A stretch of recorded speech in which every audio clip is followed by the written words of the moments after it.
මේ කන්ද කඩාගෙන තමයි මේ විදිහට බිමට මේ මහා පස්කන්ධ කැඩලා තියෙන්නේ. වාසනාවකට මේ ගෙදර මිනිස්සු හරියට මේක දුවලා ජීවිතේ බේරගෙන තියෙනවා. නමුත් මේ වෙනකන් උන්ට ඒ නිශ්චිතවම කිසිදු ආධාර උපකාරයක් හම්බෙලා තිබුණේ නැහැ. ඒක උන් අපිට ඔබ ලබා දුන්නු මේ දේවල්.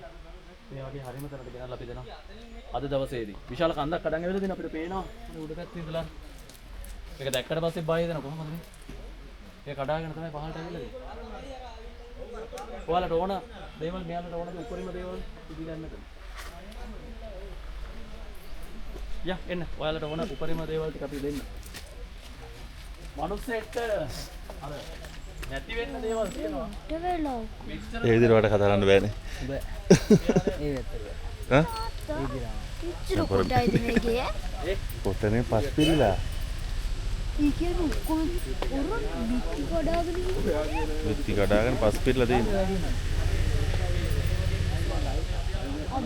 අද හවසට මේ වගේ වෙයිද?